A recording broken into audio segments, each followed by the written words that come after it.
Hey guys, Abel here, and in this short episode, I'd like to talk about something that I think is one of the holy grail kind of missing pieces for successful dieting, and that is nailing down the optimal level of flexibility in your diet. Because, as you know, one of the key focus points of my podcast and just general online content is discussing how to balance pushing towards our body composition goals as hard as we can while not losing sight of other things that might be important for us. Because truly, there are times when there is no real place for aiming for balance, if you will. If you're pushing for maximal results, like in the case of getting ready for a bodybuilding contest, for instance.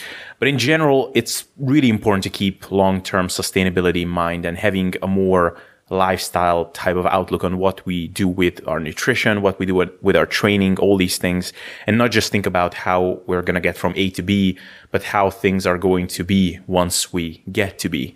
And how do we maintain everything at point B, And it's funny, part of what tipped me off to record this episode is an Instagram post that I saw from Martin McDonald, whom I had on the podcast not that long ago, who posted a picture of himself being real lean and shredded, and he talked about doing a super aggressive cut where he was eating like 1,000 to 1,500 calories on 4 or 5 days a week and maybe 1 or 2 days at maintenance.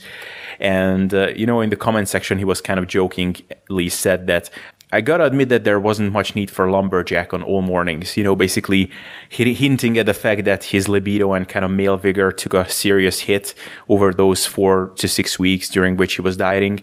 And seeing this post just reminded me that, yeah, I did diets like this in the past where my mindset was, okay, I may wake up for the next 6 weeks without a boner, but who cares? I'll get shredded and then things will go back to normal once I had achieved my goal. And, this time around, I just did a cut recently, which I'm coming up to the end of this week.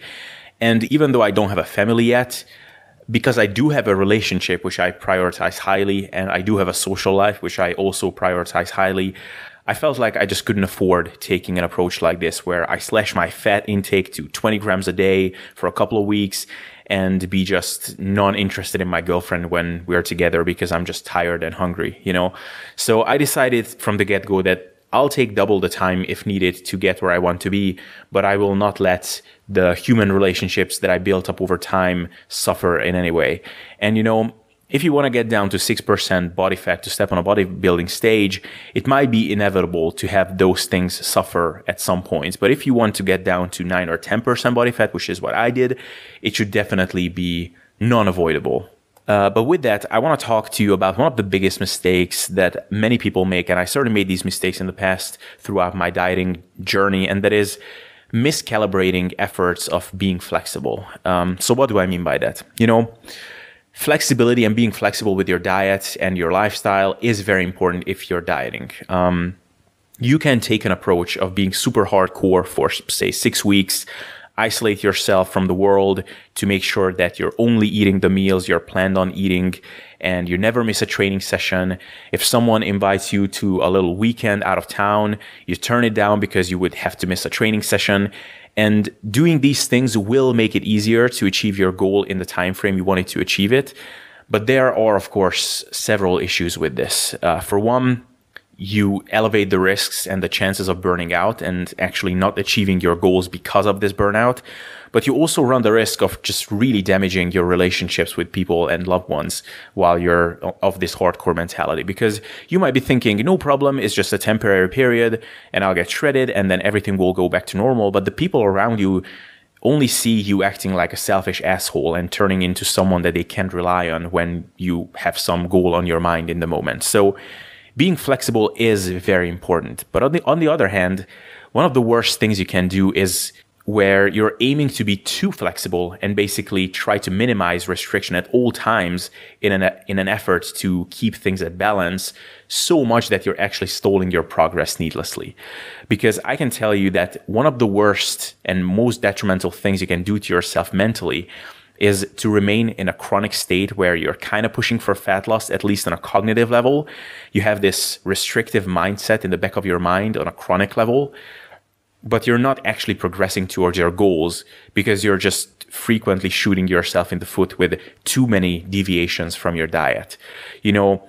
If you diet through the week, but on the weekend you have an invitation to a dinner or some meal out, and you go there and try to accommodate the people around you by eating everything and drink everything that they're eating or more, so at the end of the day, you just rack up a ton of calories, and maybe you do this on 2 separate occasions on the weekend, so you end up eliminating your entire weekly deficit, then you essentially just spent 80 to 90% of the week in a dieted state, and perhaps more importantly, dieted mindset, to then at the end of the week just get back to square one.